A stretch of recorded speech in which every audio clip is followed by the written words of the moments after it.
Salut les investisseurs malins, j'espère que tu vas bien. Je m'appelle Gabriel Jarosson. Aujourd'hui, je vais te parler du dernier investissement qu'on a réalisé dans mon club privé d'investissement en start-up. Avant de commencer, si c'est ta première fois ici, si ce n'est pas encore fait, je t'invite à cliquer sur le bouton s'abonner juste en dessous de cette vidéo pour t'abonner à la chaîne YouTube Léonis, ne rater aucune de mes vidéos dès que je les publie et rejoindre plusieurs milliers d'investisseurs malins. C'est parti.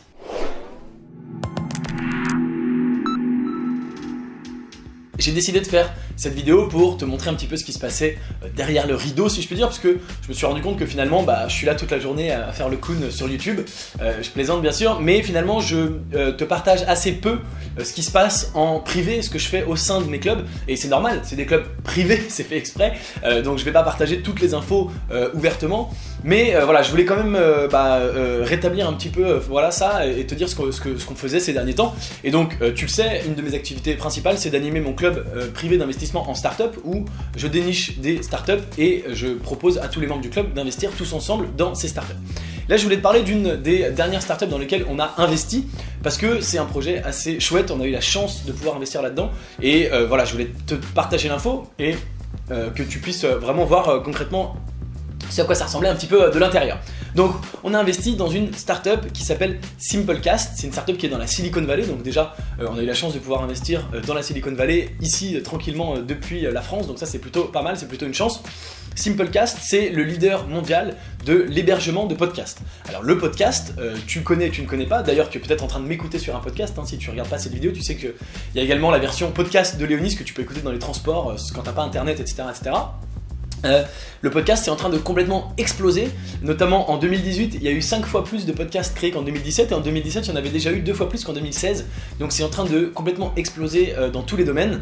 En France on est je crois 10 ou 15 millions à écouter des podcasts et aux États-Unis ils sont déjà 150 millions d'Américains à écouter des podcasts, donc c'est juste énormissime et c'est en très très forte croissance. Et bien si tu veux créer ton podcast, et je le sais parce que moi-même je l'ai fait, eh bien il faut l'héberger quelque part. Donc soit tu peux bien sûr l'héberger toi-même sur un serveur, et j'ai commencé comme ça parce que c'était gratuit et c'était un petit peu compliqué, il fallait trouver les bons trucs, il faut que tes fichiers se transforment ensuite en flux RSS que tu vas mettre dans un player, bon c'est un peu technique, un peu galère. Et puis il y a bien sûr des sites, des plateformes qui te le font pour toi automatiquement, très simplement. Tu as simplement à enregistrer ton podcast, ça te fait un fichier MP3, tu l'envoies sur la plateforme et c'est bon, c'est publié directement sur Apple Podcast, Google Podcast, etc., etc. Et bien Simplecast, ce sont les leaders. Donc aux États-Unis, ils ont des dizaines de milliers de podcasts hébergés sur leur plateforme. C'est d'ailleurs la plateforme de podcast recommandée directement par Apple lors notamment du WWDC qui est le grand mess de Apple où ils parlent de tous leurs nouveaux produits, ils parlent d'iOS, ils parlent de la plateforme de podcast sur iOS. Et ils disent si vous voulez créer un podcast et l'héberger, nous vous conseillons d'aller l'héberger sur Simplecast. Donc c'est une très très bonne opportunité parce qu'encore une fois c'est un marché en explosion et eux c'est vraiment les leaders, ils sont très bien placés pour non seulement garder l'audience, les clients qu'ils ont déjà et exploser et en acquérir 10 fois plus dans les années qui viennent. Bien sûr ce qui est très intéressant aussi c'est que c'est un espèce de public entre guillemets captif. C'est-à-dire qu'une fois que tu es abonné à Simplecast pour héberger ton podcast, tu vas a priori rester abonné très longtemps parce que si tu arrêtes de payer, eh bien ton podcast va disparaître. Et donc les gens auront tendance à vouloir toujours que leur podcast soit en ligne et donc à payer très longtemps. Donc il va y avoir ce qu'on appelle un churn, c'est-à-dire un taux de désabonnement assez faible, comme on le voit avec des boîtes qui te permettent par exemple d'héberger ton site web. On voit ça avec des boîtes comme Wix, comme Shopify, comme WordPress. Quand tu payes, t'as pas trop envie d'arrêter de payer parce que sinon ça va arrêter d'être en ligne.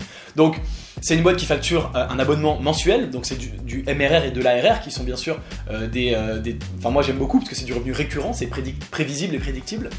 Et donc en très forte augmentation, ils ont une croissance année après année de plus de 150%, donc ils font plus du double chaque année depuis déjà 2-3 ans.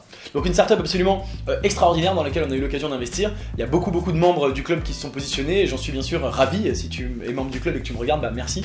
On a fait une très belle opération et encore une fois, on va voir ce que ça donne, c'est sur le long terme comme d'habitude. Donc là on en est au tout début et justement voilà, comme j'avais pas forcément communiqué sur tous les investissements que j'avais fait, et bien voilà, là je te le communique maintenant. Donc on verra dans plusieurs années ce que ça donne. Moi ce que je vois comme perspective d'exit, bien sûr potentiellement ils pourraient tout simplement se faire racheter par Apple puisque encore une fois ils ont des liens très forts, ils se connaissent très bien, ils entendent parler de l'un de l'autre, etc. Et il se peut que Apple à un moment dise nous on veut permettre aux créateurs de contenu d'héberger eux-mêmes leur podcast. Ça semblerait un switch assez évident. Alors ils peuvent bien sûr Apple décider de le faire eux-mêmes sans racheter Simplecast en disant ont créé notre plateforme d'hébergement, puisque d'un point de vue technique, c'est effectivement pas très compliqué. L'intérêt pour eux, bien sûr, d'acheter Simplecast, ce serait de récupérer déjà les dizaines de milliers, peut-être les centaines de milliers de podcasts déjà hébergés chez Simplecast sans avoir à faire switcher tout le monde, parce qu'encore une fois, passer de l'un à l'autre, ça peut être assez compliqué. Par ailleurs, Simplecast, ils ont un modèle payant, donc si Apple les rachetait, plutôt que de dire on propose un hébergement gratuit ou un hébergement payant, bah, ils achètent une boîte qui est déjà payante, etc., etc.